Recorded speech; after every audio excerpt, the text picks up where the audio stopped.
Corri pelo corredor da escola em lágrimas enquanto ouvia as risadas dos meus colegas e gritos de burra, burra de todos os lados. Deus, já chega, calem a boca! Eu corri para a última cabine, bati a porta e lentamente afundei no chão. Quanto tempo isso poderia durar? Eles me odiavam! Nem sempre foi assim. Minha vida costumava ser como um conto de fadas. Minha mãe e eu morávamos em uma pequena vila e muitas vezes passávamos um tempo na natureza. Eu tinha muitos amigos na escola e nunca me senti estranha. Mas um dia mamãe não voltou do trabalho na hora de costume. Achei que ela tivesse saído para dar um passeio na floresta sem mim, mas à noite ela não voltou e comecei a me preocupar. Onde está minha mãe? Então uma sirene soou na rua. A polícia saiu do carro e disse: minha mãe morreu em um acidente de carro. Meu mundo inteiro desabou em um instante. Eu desabei no chão e comecei a chorar, sentindo meu estômago apertar. Isso não pode estar acontecendo, mamãe! A irmã da minha mãe, a tia Elisa, logo me acolheu. Ela já tinha 3 filhos. Mark, o menininho da minha idade, a Érica, que já estava na universidade, e a Lira, a mais nova, que acabara de entrar na escola. Eu esperava que conversar com os meus irmãos adotivos me ajudassem a superar a morte da minha mãe, mas no primeiro jantar todos pareciam falar uma língua diferente. Eu entendia cada palavra e, incapaz de suportar, perguntei o que eles estavam discutindo. Naquele momento todos estavam olhando para mim, seus olhares me deram vontade de me afundar no chão. A Érica, minha irmã mais velha, respondeu devagar, como se fosse para uma criança, que se tratava da transmutação de núcleos atômicos. Como você pode não saber essas coisas elementares? Eu senti minhas bochechas corarem. De repente eu me senti tão burra. Então não disse nada pelo resto da noite. No dia seguinte fui para a escola com o Mark. Eu estava muito preocupada porque sabia que a escola ensinava apenas crianças superdotadas. Meus primos eram muito inteligentes. Mas e se todos na escola fossem assim? Me sentei no fundo da classe, esperando que a professora não me notasse e me chamasse para a lousa. Mas quando ela disse meu nome, meu coração afundou. Isso não!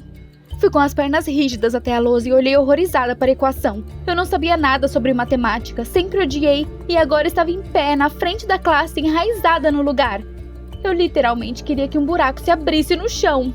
A professora, incapaz de suportar, começou a me repreender. Você não consegue resolver um problema elementar, que vergonha! Voltei para o meu lugar com um F em meu diário e minhas bochechas coraram. Deus, que vergonha! Todos os meus colegas me olharam claramente com desdém. E no recreio, eles, liderados pelo meu primo Mark, de repente me cercaram e sorrindo descaradamente perguntaram: você é a pessoa mais burra da sua família ou está apenas fingindo? Essas palavras trouxeram lágrimas aos meus olhos. Eu imediatamente empurrei meus colegas de classe de lado e corri para fora da escola. O dia todo caminhei pelos parques da cidade e pensei na minha mãe. Éramos tão boas juntas. Ela sempre me apoiou e certamente não me chamava de burra. Só cheguei em casa tarde da noite. A tia Elisa me encontrou na porta e imediatamente começou a gritar. Não só eu era uma péssima estudante, mas também me permitia faltar às aulas.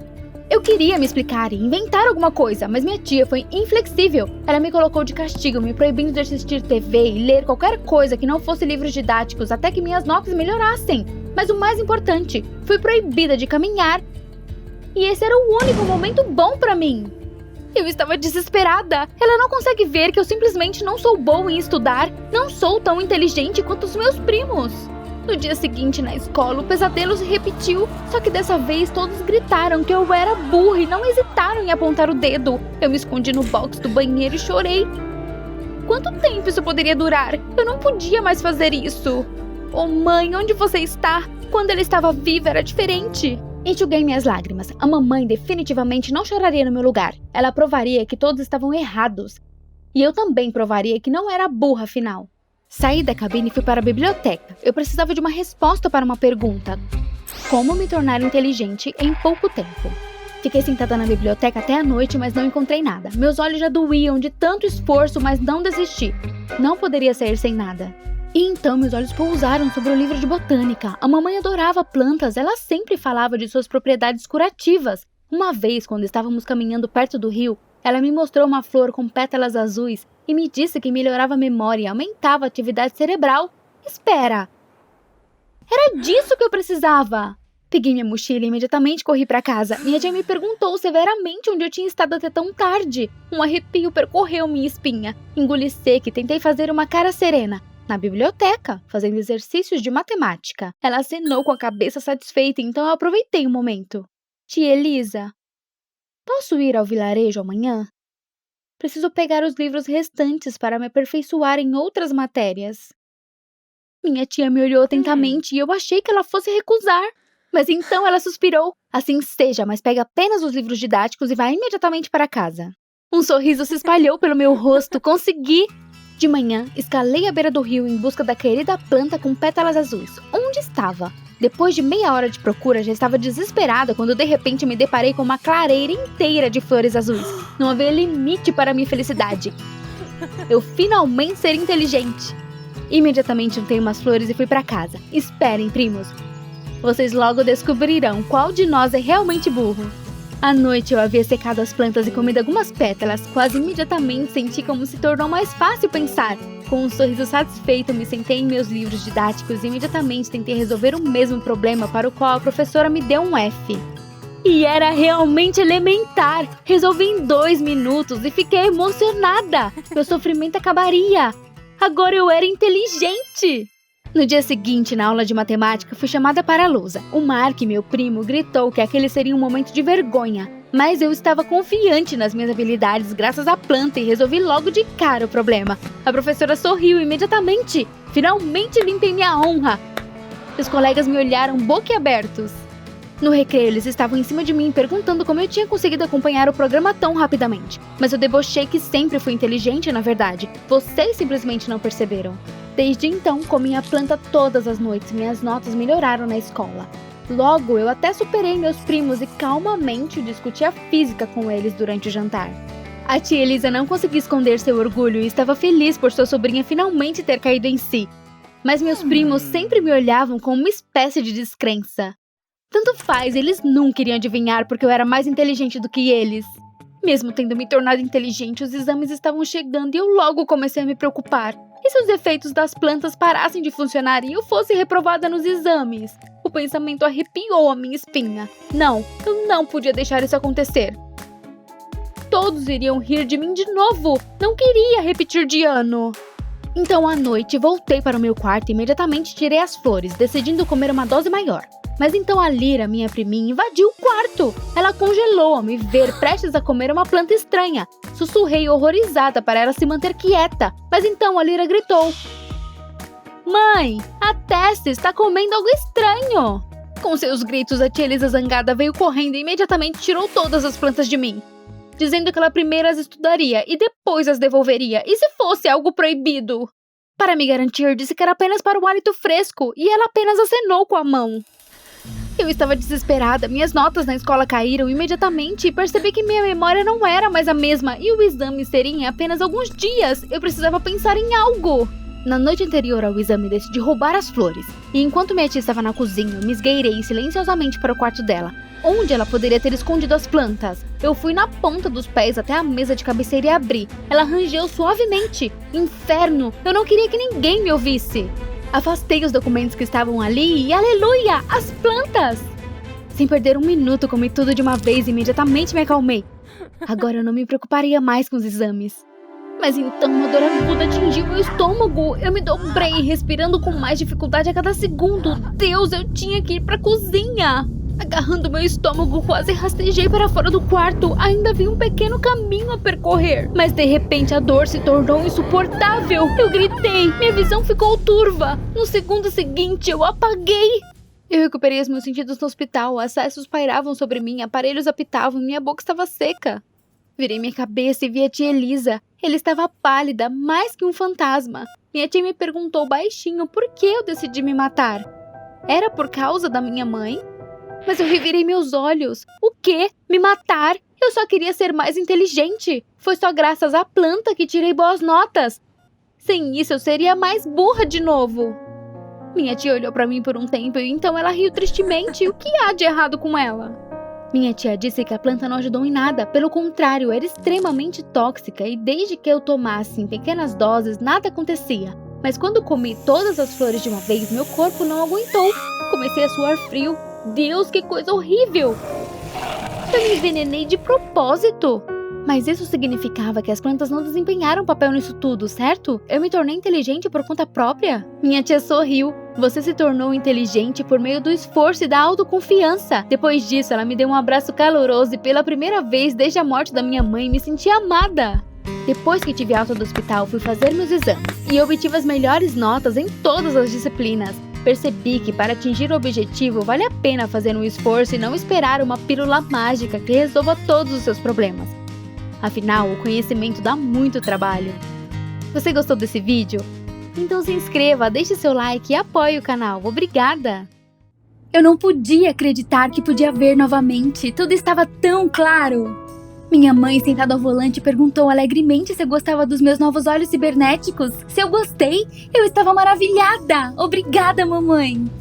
Eu até estava ansiosa por nossa mudança forçada para outra cidade. Uma nova vida começava. Mas então eu vi pneus cantando, um carro voou na pista em sentido contrário. De repente senti uma dor aguda e desmaiei. Acordei em uma sala iluminada, minha cabeça estava explodindo, alguns aparelhos faziam barulho ao meu redor. Onde eu estava? E então o médico entrou. Então isso era um hospital? Eu fiquei tensa, tentando lembrar o que tinha acontecido. Espera, cadê a minha mãe? O médico hesitou um pouco, mas depois disse baixinho que ela estava na UTI, em estado grave. O quê? Qual terapia intensiva? Isso não pode estar acontecendo! Mamãe! O médico suspirou. Se o culpado do acidente não tivesse escapado e prestado os primeiros socorros, tudo teria sido diferente. E agora só podíamos torcer para que ela sobrevivesse. O desespero me consumiu. Eu pulei da cama e imediatamente corri para minha mãe. Mas de repente me senti tonta e quase caí. Mas o médico imediatamente me pegou, dizendo que eu precisava descansar, pois depois do acidente meu estado podia ficar instável. E além do mais, ninguém tinha permissão para entrar na unidade de terapia intensiva. Ele me levou de volta para o quarto e me sentei na cama exausta. Eu estava com medo. Isso foi há mais ou menos 8 anos atrás. Estávamos saindo de férias como uma família e de repente fomos cortados por um motorista bêbado. Tive uma lesão no crânio e perdi a visão por causa disso e meu pai não sobreviveu. Eu fiquei muito triste por ele e por essa cegueira. Meu mundo inteiro mergulhou na escuridão. Tive de aprender braille e usar uma bengala. Se não fosse pela minha mãe, eu não teria sobrevivido a isso. Ela me levou até os médicos, mas em vão. Então, 8 anos depois, minha mãe soube sobre uma nova tecnologia, olhos cibernéticos eletrônicos que se conectam ao córtex do cérebro e permitem que ele enxergue, assim como uma câmera de vídeo e um projetor funcionavam. Eu estava tão feliz, mas a cirurgia custava muito dinheiro. Minha mãe trabalhou em 3 empregos para juntar dinheiro para os meus novos olhos, mas as economias ainda não eram suficientes e depois de algumas semanas o experimento foi encerrado. Só restava uma opção: vender todas as nossas propriedades e a casa. Foi o que fizemos. E foi por isso que tivemos que nos mudar para uma cidade rural e comprar uma casinha ali por uma ninharia. Então, há apenas um mês fiz a cirurgia. Agora eu tinha super olhos, dava para ver a grandes distâncias, mesmo no escuro. Minha visão estava 100 vezes melhor do que antes do acidente. Eu achei que ia começar uma nova vida. Mas agora a única pessoa que eu amava, minha mãe, estava morrendo. A batida de uma porta me tirou do meu devaneio. O médico entrou na sala e eu congelei de suspense. O que havia de errado com a minha mãe? O médico ficou em silêncio, mas finalmente exalou e relatou que ela havia falecido. Fiquei atordoada. Eu queria muito chorar, mas senti que, infelizmente, não havia lágrimas em meus olhos cibernéticos. Isso era tudo. Uma nova vida, mas eu estava sozinha nela. Uma semana depois, recebi alta do hospital e fui enviada para um orfanato. Apesar de estar a apenas 3 meses de atingir a maioridade, pensei em minha mãe o tempo todo, sabendo que não poderia ser feliz sem ela. Quando cheguei no orfanato, as vizinhas me olharam atentamente enquanto eu desdobrava minha mala. E então uma delas abruptamente arremessou minhas coisas, sibilando que não gostavam de gente nova aqui. Antes eu teria ficado com raiva, mas agora não me importei. Mas as vizinhas não ficaram satisfeitas com isso. À noite, elas jogaram minhas coisas no armário e disseram com raiva que eu tinha vivido com os meus pais toda a minha vida e não tinha que estar com elas, as órfãs. Tentei evitar as garotas e ficar quieta, mas elas decidiram me forçar a sair a todo custo e no dia seguinte me empurraram para uma cabine de banheiro. Fiquei sentada lá por 3 horas até a faxineira me deixar sair. Fiquei tão magoada. À noite chorei sem lágrimas e odiei cada vez mais o culpado pelo acidente. Comecei a ir mal na escola, especialmente em matemática. Na aula não dava ouvidos ao jovem professor, Sr. Hopes. Pensava apenas na minha mãe. Um dia depois da aula, ele perguntou gentilmente se eu precisava de ajuda. Mas eu respondi que se ele não pudesse trazer meus pais de volta, ele não podia me ajudar. Eu estava inconsolável. 2 semanas depois, organizando as coisas, de repente me deparei com uma foto de família. Nela estávamos sorrindo alegremente. Me lembrei da minha mãe dizendo que deveria haver sol depois da chuva. O pensamento dela fez eu me sentir tão quente por dentro. Se ela fosse eu, a mamãe provavelmente tentaria fazer sua vida feliz, não importa como. Apertando a foto contra o peito, decidi de repente: ficarei feliz por você, mamãe. Em primeiro lugar, tive que resolver meus problemas com os meus estudos e passar em todos os exames com notas excelentes. Eu começaria com a matemática. Passei a noite inteira trabalhando nas minhas apostilas e respondi a todas as perguntas na sala de aula. O Sr. Hopes não conseguiu esconder sua surpresa. E quando me aproximei dele depois da aula e perguntei com um sorriso para explicar o assunto, ele quase caiu da cadeira. Parecia que ele me viu com um sorriso pela primeira vez na vida. O Sr. Hopes concordou alegremente e pacientemente explicou o assunto para mim, e então até se ofereceu para me ajudar com a preparação para os exames finais. Fiquei muito grata a ele. Aos poucos começamos a nos comunicar com mais frequência. Às vezes, depois da escola, ficávamos até tarde e conversávamos sobre tudo. O Sr. Hopes era muito simpático, estava sempre brincando e me animando. Estar perto dele apenas confirmou minha decisão de ser feliz. Não chorei mais à noite, graças ao Sr. Hopes. Uma vez ele até veio em minha defesa. Vendo que as colegas estavam me empurrando, ameaçou elas que se não parassem o bullying, pegariam detenção na sala de jantar até o final do ano. Então eu perguntei: Sr. Hopes, por que você é tão gentil comigo? Ao que o professor apenas sorriu e de repente sugeriu que eu o chamasse pelo primeiro nome, Dino. E a minha pergunta, ele disse que não podia ficar longe porque nossos destinos eram semelhantes e ele também perdeu seus pais. Sua mãe e seu pai morreram em um incêndio quando ele tinha apenas 5 anos. Meu coração afundou. Peguei a mão do Dino impulsivamente e ele sorriu. Você não pode trazer o passado de volta, então não pode desperdiçar sua vida sofrendo. Naquele dia, pela primeira vez, resolvi me abrir com alguém e contei ao Dino sobre o acidente. Pela primeira vez foi sem lágrimas e não porque eu tinha olhos cibernéticos. Eu me livrei da dor e não fiquei mais triste. Mas por alguma razão, o Dino desabou. Naquela noite, o Dino me disse que eu teria uma surpresa. Eu estava louca com ansiedade. Ele me disse para fechar os olhos e me guiou escada acima. Eu ainda não conseguia adivinhar que tipo de surpresa ele preparou para mim. Então paramos e o Dino disse: abre os olhos. Minha respiração ficou presa na minha garganta. Estávamos no telhado de um prédio e tínhamos uma visão completa da cidade à noite. Dino pegou minha mão e me levou até uma mesa posta. Era o primeiro encontro da minha vida. Não paramos de conversar a noite toda. Eu não conseguia mais esconder as borboletas no estômago. Eu me apaixonei? A cada dia eu ficava mais convencida disso e não conseguia mais esconder meus sentimentos. Um dia depois da escola, me preparei e disse com tudo para o Dino: eu gosto de você. Esqueci como respirar enquanto esperava por uma resposta. E se ele me rejeitasse? Mas em vez disso, de repente ele me abraçou, sussurrando que também gostava de mim. O Dino disse que era o cara mais feliz comigo, mas então ele hesitou. Algo pulou em meu peito. Ele se afastou. Se o diretor descobrisse sobre nosso relacionamento, ele seria demitido. Um nó subiu na minha garganta. Teríamos que esperar até eu atingir a maioridade. Nesse meio tempo, esconderíamos nosso relacionamento. Não demoraria muito agora. Mas eu ainda estava tentando sempre estar a sós com o Dino. E ele podia me abraçar em segredo enquanto ninguém estava olhando. Uma vez, parei na secretaria da escola para ver o Dino. E quando ele veio, percebi que queria finalmente beijar o Dino aqui e agora. No segundo seguinte, pressionei meus lábios nos dele e ele correspondeu. Uma tempestade de emoções tomou conta de mim. E então a porta bateu. Recuei como se tivesse sido escaldada e olhei para trás. O diretor entrou na sala. Ele nos deu um olhar severo. O que você está fazendo aqui? Minhas bochechas queimaram. Se ele viu o beijo, Dino estava acabado. Mas o Dino casualmente disse que estava explicando o assunto para mim.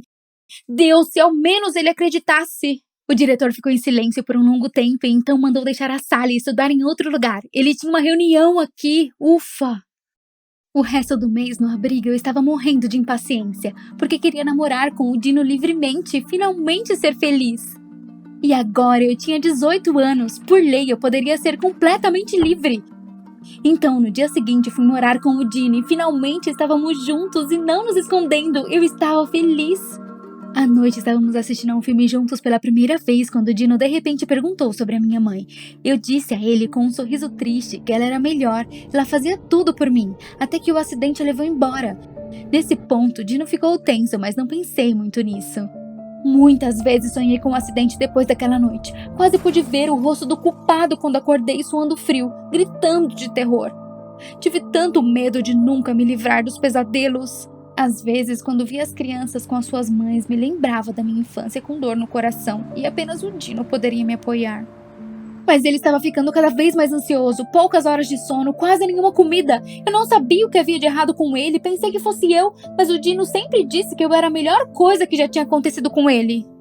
Um dia, recebi uma notificação sobre uma inspeção de rotina dos meus olhos cibernéticos. Na clínica, um médico gentil e atencioso me examinou e disse que estava tudo bem com as minhas próteses cibernéticas. O acidente não as afetou. E então acrescentou alegremente: "Você dominou todas as funções?" Olhei para o médico sem expressão, e então ele explicou que os olhos podiam fazer muitas coisas, por exemplo, tirar fotos de tudo que eu vi e salvá-las na nuvem. Eu não sabia. Fiquei chocada. Então os olhos registraram tudo o que aconteceu desde o momento da cirurgia? Isso me atingiu. O acidente estava na nuvem. O que significava que eu poderia encontrar o canalha que tirou minha mãe de mim? Confusa, agradeci apressadamente o médico e corri para casa. Da porta, gritei para o Dino que tinha novidades, mas ele me interrompeu e disse com entusiasmo que também tinha algo importante. Eu congelei de surpresa. Ele ia me pedir em casamento? Mas o Dino estava ansioso demais para isso, mordendo o lábio e puxando sua manga da blusa. De repente, ele me pediu para sentar e com um suspiro começou a história. Ele disse que não faz muito tempo, mais ou menos nas mesmas datas em que ocorreu o meu acidente, passou por uma situação parecida. Estava muito cansado e perdeu o controle e, por isso, dirigiu um pouco na contramão. Ele voltou abruptamente para a pista da direita, mas estava com medo e não parou, esperando que tudo estivesse bem. Meu coração pulou com uma batida. Nosso acidente aconteceu por causa do Dino? Ele tocou minha mão e disse que não tinha certeza, mas que havia uma chance de que o acidente tivesse sido causado por ele. Ele cobriu o rosto com as mãos e disse que ultimamente ele era constantemente atormentado pelas dúvidas, tinha pesadelos e ao me ver começou a enlouquecer cada vez mais. E agora ele encontrou forças e decidiu se confessar. Algo estalou dentro de mim. Se o Dino fosse culpado, como eu poderia viver com isso? Mas não podia ser ele. Só que a situação dele era parecida com a nossa, porque ele não tinha certeza. Suspirei e me lembrei da gravação dos meus olhos. Eu poderia descobrir a verdade. O Dino me perguntou baixinho o que eu queria dizer para ele. Mas eu falei que o médico olhou meus olhos e estava tudo bem. Então subi para o meu quarto e liguei meu laptop, encontrando rapidamente a gravação do dia do acidente. Aqui estava. Meu coração começou a bater mais rápido e eu coloquei o cursor sobre ele e cliquei em deletar o vídeo. Eu conheci o Dino não como um assassino, mas como um cara gentil e sincero que eu amava. Eu não queria estragar nossa felicidade. Algumas semanas depois eu estava na frente do Dino em um vestido de noiva. Eu fiz minha escolha e não tive dúvidas. O passado não poderia ser trazido de volta. Meu presente era o Dino, ele era a minha felicidade tão esperada. Você gostou desse vídeo? Então se inscreva, deixe seu like e apoie o canal. Obrigada! O trem está partindo da plataforma. Anda logo! Nós temos que... Mamãe tá lá, a gente tem que chegar. Droga, droga, droga! Mãe! Vamos mais rápido, a gente consegue. Para! Perdemos. Isso não pode estar acontecendo. Mãe, a culpa é sua. E agora? Agora eu tenho que ficar com você? Por que eu o odeio? Porque ele levou minha mãe. Antes da doença do meu pai, nós confiávamos uma na outra. Mas então eu senti que minha mãe estava se afastando. A morte do meu pai destruiu a minha mãe. Ela nunca falava disso e me evitava. Minha mãe corria para algum lugar depois do trabalho, dizendo que estava saindo com suas amigas para se distrair. Mas algo estava errado, porque ela se vestia toda para um bando de donas de casa, sendo que elas já se conheciam há 1000 anos. A resposta virou meu pesadelo. Uma noite, minha mãe trouxe para casa um mendigo. Além disso, ela disse que era seu novo marido. Eu quase caí da cadeira. Claro, minha mãe tentou deixar ele parecendo mais decente, mas isso não suavizou a situação. Ela sentou à mesa e, corando, ela nos contou que ela foi para um bar depois do trabalho para acalmar sua dor. Ela ficou até tarde da noite e a bateria do telefone acabou e ela se perdeu. Alguns caras estavam a perturbando e em seguida Ray apareceu. Ele os mandou embora e a ajudou a chamar um táxi. Depois disso, eles rapidamente se aproximaram. Aproximaram? O que ela estava pensando? Nem se passaram 6 meses da morte do meu pai. Como ela pode se apaixonar por um sem-teto? Eu gritei que esse maldito sem-teto nunca iria substituir meu pai e saí correndo. Fui ver minha amiga Kate, mas ela disse que não poderia me deixar entrar porque tinha convidado, ela simplesmente não tinha lugar para eu ficar. Que melhor amiga, né? Ficou mais frio e começou a chover. Eu tava sentindo frio demais e minhas lágrimas se misturavam com os pingos de chuva. Então eu fui até a estação de trem e entrei. Tava ventando muito e as pessoas começaram a me olhar estranho porque eu tava de pijama. Meia-noite eu tava me sentindo muito desconfortável e os pensamentos de chocolate quente estavam me deixando louca. Eu voltei pra casa, mas assegurei que não seria por muito tempo. Minha mãe fingiu que nada tinha acontecido e o sem-teto, eu nunca vou chamar ele de Ray, me irritava com sua bajulação. Ele fez um café da manhã horroroso na manhã seguinte e tentou falar sobre a escola comigo. Então me deu um saco nojento dizendo que era um vestido elegante. Eu disse que era mais o estilo dele e que ele tinha que parar de roubar dinheiro da minha mãe pra lixo. Então minha mãe se irritou e disse que isso tinha que parar e por isso íamos viajar pra praia e ela já tinha comprado os bilhetes. Claro, é tudo que precisávamos. Eu pensei em fugir novamente, mas eu estava preocupada com minha mãe e eu não queria machucá-la. Ela não parecia muito bem. Nós ainda saímos de férias e eu decidi ignorar o sem-teto para não rolar um escândalo. Minha mãe começou a falar sobre todos os eventos maravilhosos que podíamos visitar. Eu imediatamente respondi que eu não estava interessada e eu ia ler na praia. O homem desabrigado interveio e sugeriu que eu poderia ir com eles para agradar minha mãe. E eu falei com você?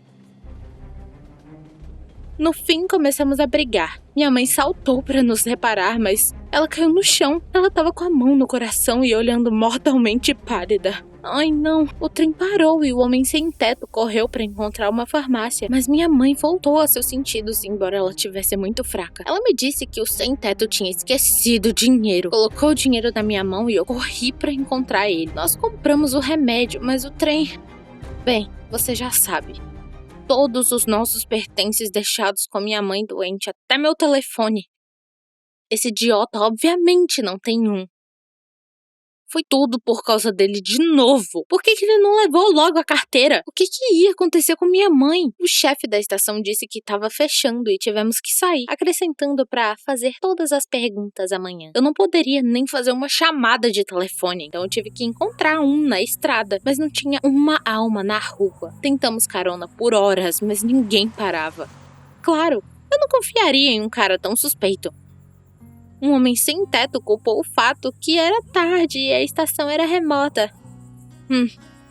Ainda tivemos sorte de encontrar uma cabine de telefone. Meu padrasto pegou o último troco do bolso e eu liguei para minha mãe, mas ela não atendeu. Isso só aumentou meu pânico. Não poderíamos decidir nada até de manhã e tivemos que procurar alojamento de uma noite. Eu estava parada de fome, eu sonhei que tivesse qualquer restaurante no caminho. Vimos um hotel solitário. Meu padrasto pediu ao atendente algo para comer e passar a noite por algum trabalho, mas ele se recusou, dizendo que o proprietário monitora estritamente os convidados. Ele me disse para esperar lá dentro e então foi pro mendigo na entrada para saber mais sobre os lugares. Deus, eu queria saber algo sobre minha mãe, se ela estava deitada no compartimento inconsciente. O gerente foi mais gentil comigo. A sua recusa foi claramente associada ao fato do meu padrasto ser um mendigo. Nós concordamos com isso e eu mesma respondi que ele era apenas um companheiro de viagem aleatório. Em seguida, o atendente sugeriu que eu poderia ficar por uma noite se eu fosse boazinha com ele. Bem, ele com certeza superestimou a própria beleza. Eu estava tentando descobrir como enganá-lo, mas meu padrasto invadiu o motel furioso. O gerente foi atingido bem no rosto. Sem comida, sem abrigo. Muito obrigada. O sem-teto disse que podemos passar a noite na estação de correios abandonada. Ficou claro que o mendigo que ele conheceu vivia por lá. Ruínas reais com telhado podre. Não tinha espaço para dormir, mas eu não teria pregado o olho de qualquer maneira. Pensar na minha mãe doente me faz me sentir mal. Em vez de um jantar normal, ele me ofereceu coisa vencida do lixo do hotel. Parecia comestível, mas esse perdedor não conseguia nem fazer uma fogueira para cozinhar. Eu fiquei muito irritada. Se ele não tivesse intervido na conversa, eu provavelmente teria sido capaz de resolver tudo com o gerente. De repente, uns caras chegaram e eles obviamente não vieram para nos salvar. Acabou que fomos deduradas por um mendigo que trabalhava para o proprietário do hotel. Isso estava cheirando como um massacre. Mas meu padrasto conseguiu derrubar as caixas na quadrilha no último momento e nós corremos de volta para a estrada. Ao amanhecer, estávamos de volta na estação. O que mais poderíamos fazer? Meu padrasto disse que estávamos atrás do trem. Sem documentos, ninguém poderia nos ajudar com os bilhetes. Mas vamos ligar. Com as mãos trêmulas, eu disquei o número da minha mãe de novo. E eu fui atendida por uma voz desconhecida que falou que minha mãe estava no hospital a 100 km de distância. Depois disso, a conexão foi interrompida. Aparentemente, a bateria acabou. Ai, mãe, tivemos que encontrar um carro rápido. A gente correu para a estrada que estava agitada de manhã. E meu padrasto conseguiu chamar uma caminhonete. Felizmente, o motorista se ofereceu para nos dar uma carona para a cidade. Mas era muito cedo para ser feliz. Eu conseguia sentir o cheiro do álcool no carro. Passamos por um homem sem teto e o motorista começou a reclamar que ele odeia esses ratos carregados pelos trabalhadores honestos como ele. Graças a Deus, meu padrasto ficou em silêncio. Só que depois da frase escória da sociedade, ele ainda deixou escapar que não era necessário generalizar. E é claro, o motorista ficou puto e começou a discutir com ele. Pedi para que ele olhasse a estrada, mas era tarde demais. Saímos com poucas contusões, mas o motorista quebrou a cabeça e estava inconsciente. Como é que a gente vai chegar na minha mãe? Eu fiquei histérica e gritei pro sem-teto que ele sempre estraga tudo. Agora nós poderíamos ser conectados com o acidente. Tentei abrir a porta para sair, mas esse idiota não me deixou, dizendo que ele era responsável por mim. Quem é ele na fila do pão? Ele era o único que poderia fazer minha mãe morrer. Eu nunca teria chegado nisso com meu pai, que era gentil e sensível, e o homem sem teto era apenas uma paródia patética dele. Houve um silêncio, e então eu percebi que eu tinha ido longe demais. Ray chamou o serviço de emergência pelo telefone e deu os primeiros socorros. Eu fiquei chocada de ele aprendeu isso. Meu padrasto respondeu que ele era um policial 1 ano atrás e ele tinha que ajudar seus amigos às vezes. Uau! Saímos do carro e esperamos as equipes de resgate. Ray fez uma fogueira e tentou ligar para minha mãe novamente, sem sucesso. Quando aquecidos, de repente ele disse que foi demitido por abuso de autoridade. Ele bateu muito em um cara que bulinou uma menina pequena e depois disso ele não conseguiu mais trabalho. Eu senti vergonha que eu tinha julgado tão superficialmente. Ray estava me protegendo todo esse tempo e agora ele estava ajudando um homem que ele tinha o direito de odiar. Minha mãe escolheu por um motivo. A equipe de resgate chegou e levou o motorista para o hospital. Fomos colocados em um carro da polícia e eu estava preocupada com Ray, mas o policial só pediu detalhes do ocorrido.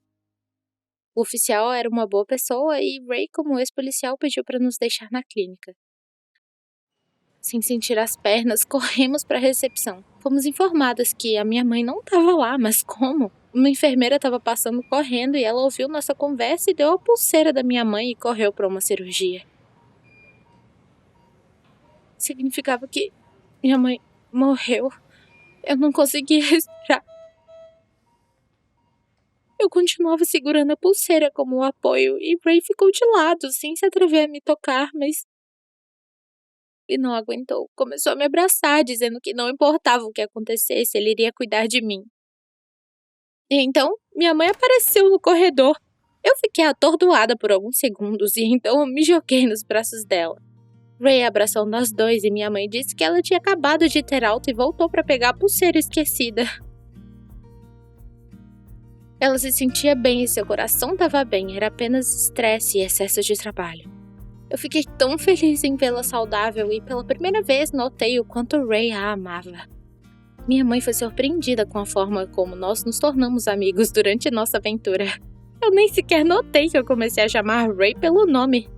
Minha mãe disse que ainda devíamos viajar, mas Ray surpreendeu a todas. Ele disse que ofereceram uma vaga no departamento de polícia. O oficial disse que eles não têm gente suficiente como ele. Bem, ainda melhor, poderíamos descansar sem ele. Combinamos de nos encontrar quando voltássemos, quando ele fosse transferido para a estação de polícia do distrito. Eu estava um pouco triste, mas eu estava feliz que Ray tinha encontrado seu lugar novamente. Afinal de contas, a vida é apenas uma grande viagem.